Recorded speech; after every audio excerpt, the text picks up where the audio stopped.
بحس بروحي طايرة إلا وأنا معاك. ما شاء الله يا زعكمة، يقول على ما شاء الله عليك يا زعكمة. شباب شباب يا زعكمة، يلا بسرعة ما فيش وقت، تحركوا. أنا أريد أخلص بيتي. المصورين يعلم الله من هم. يلا شباب، الإضاءة جاهز، الصوت ضبط الصوت جاهز يا أستاذ؟ أنا تقريبا جاهز، بسم الله. يلا شباب، ستاند باي، رول، 3 2 1. ستوب. منو هذا اللي بيقول ستوب؟ المعذرة يا أستاذ، ثواني بس هذا جدتي. مالك يا جدتي ليش بتصيح يا كذا؟ حرجتيني أمام الناس. منو مولى من دخلهم؟ أول أصحابي عزمتهم ايش فيه؟ ما جاوا يفعلوا، قل لي. طيب أنا أقول لك بصراحة. أيوة جت ذاكرة جبها الصراحة. والله ما يعجبك هالعجب. اسمعي، أنا فكرت إنه ما دام بيتنا فاضي. كيف؟ بيت من؟ بيتك أنت ملكك وحدك، لا شريك لك في هذا البيت. هذا بيتي أنا، يعني تحمد الله إنني خليتك تجلس في بيتي. لا الحمد لله، الشكر على قضاء الله وقدره. والذي خلاني ألجأ لك يا جد. اسمعي، يعني قلت ما دام البيت فاضي أيوة فاضي، نأجر صاع ونخرج نرقد في الشارع. لا ما قلت نأجره. الله تعالى يا أبو سراسي. ابعد. طيب أصلح لك الحين. تشتي تخنقني؟ أخنقك والله، أنت خنقتي الحارة. بقول له ما يخنقك أنت. في قصتي، هل ممكن إنه أعمل برنامج هنا خفيف يعني بسيط، ساعة في الأسبوع؟ كم؟ نص ساعة يكفي. أيوة، وأنا إيش أستفيد؟ إيش تستفيد؟ بتطلعين معي في البرنامج ويشوفوك الناس ويصوروك والكاميرا وتشتهري ويقع لك يعني لايكات وفنزات. حتى يا حجة زعكمة. اسكت يوه، لا اسمع جدك، اسكت خلاص. جدتي بدو حرج انت، ما هذا الخدود تنفجر، هذا ارباقات ما دو حرج. هي كيف؟ شكلك تشتيني غير رأيي. خلاص تمام. بعتم ايش قلتي مال جدتي؟ جدك لا يسمعنا اصلا، هو بيغار علي. جدتي قد مات، قد المرحوم الله يرحمه، وبعد ما فيش داعي اقول لهم ولا اكلمهم كيف مات جدتي. وانا ما فيش داعي الان اطردك انت واصحابك للشارع. خلاص لا تخرجيني. المهم موافقه صح؟ خليني افكر، اذا في نصيب الله يكتبها فيها الخير.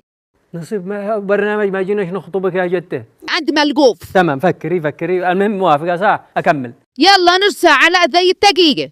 يلا يا أستاذ. يلا يا استاذ، يلا جاي. من هذا اللي بيرفع صوته داخل بيتي؟ هذا لا المخرج.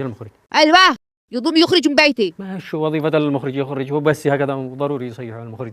يلا خلاص انا موافقه. تسلمي يا جد. خلاص كنت حمام. يلا كسرت رقبتي. يلا نبدأ قبل ما تغير جدتي رأيها.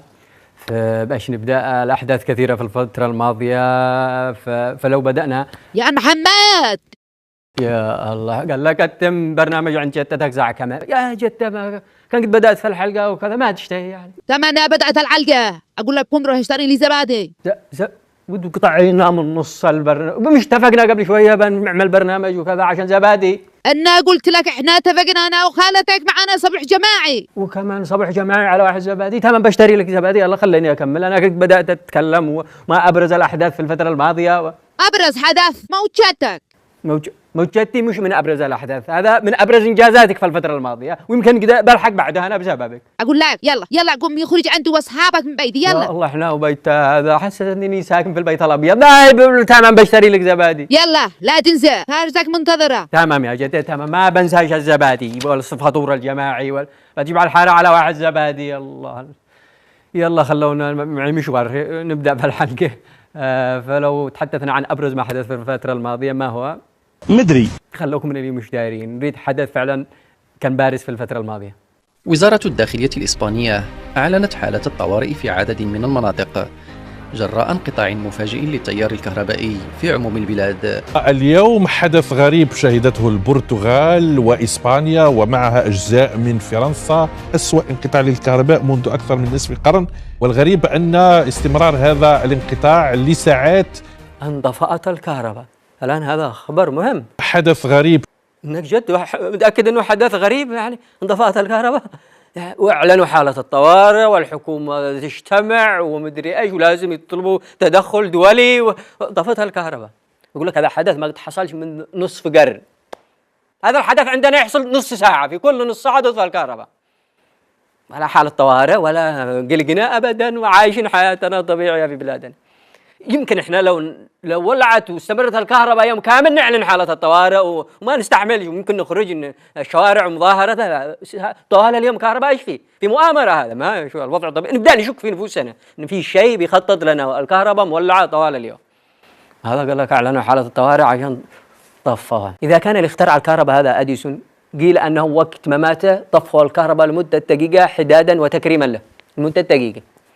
احنا الى اليوم جالسين نكرم هذا الرجل العظيم، هكذا مننا بلاش سنوات وما في معنا كهرباء تكريما لهذا الرجل. احنا نعرف نقدر الانجازات خصوصا في الكهرباء، بس انه تحت الارض شفناه ما فيش كهرباء عنده، ظلام. يكون احنا فوق الارض بس، الفرق انه تحت ولا نفس العيشه، تحت الارض ولا فوق يعني. واحنا ما نعرفش والله، كرمنا ما نعرف. اما لو احنا نعرف يمكن ما نولعش حتى شمعه، مش من جهه كرم. هذا قال لك اعلنوا حالة الطوارئ. شوفوا حالة الجنة اللي احنا عايشين فيها. شوفوا خبر مهم، مهدي المشاط الحوثي جالس يركعه كل مرة من اتجاه، يعني اليوم زارع له شعر وعاملين له طقم أسنان. المشاط زرع شعر، هذا فعلا خبر مهم وتاريخي ومفصلي في تاريخ الأمة العربية والإسلامية، وليس كما قبل الشعر زي ما بعده. المشاط زرع شعر.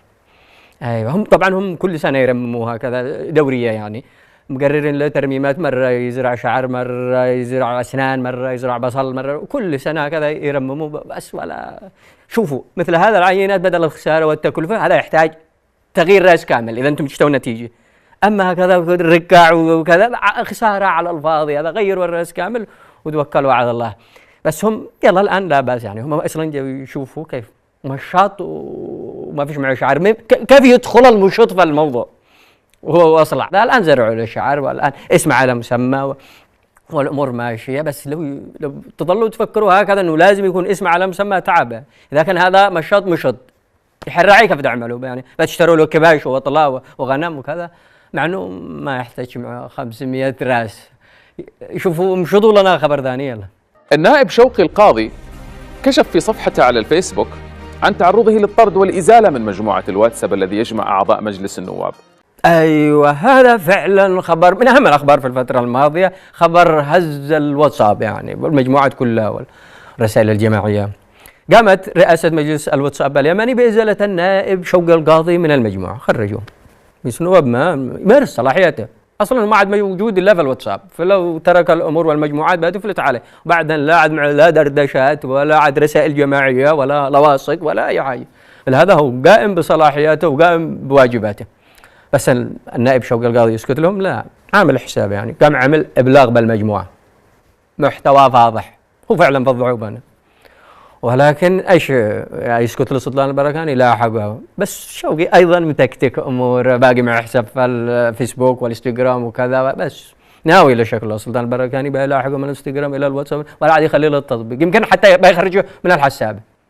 نواب هذا ما قائم بعمله على اكمل الواتس، ما يفلتش ولا يترك له حاله. ومع هذا نعلن تضامننا مع النائب شوقي القاضي، ونقول له كما قال الشاعر: لا تأسفن على طال الزمان الغادر، لا من ركزت على الأسود كلاب. فعلا لا تأسفن على زمان غادر شوقي المجموعة وخلاص. طبعا البعض بيقول أيضا من ضمن الأحداث في الفترة الماضية أحداث غزة لم ولن تكون مجرد حدث عابر أو مجرد خبر على شاشات التلفزيون أو ترند، لا أبدا. غزة هي قضية شعب وقضية أمة وإنسانية وكرامة، بل هي في وقتنا الحالي هي الترمومتر الأخلاقي لإنسانية الناس وكرامتهم ورجولتهم. قل لي ما هو موقفك من غزة، أقول لك ما هو مقدار إنسانيتك وكرامتك وضميرك. ولهذا من المستحيل أن تكون غزة وفلسطين مجرد حدث عابر أبدا، بل هي البداية والنهاية للمرجلة كلها، وستظل حاضرة في كل قضايانا وأيامنا ونقاشاتنا حتى يعود الحق لأصحابه.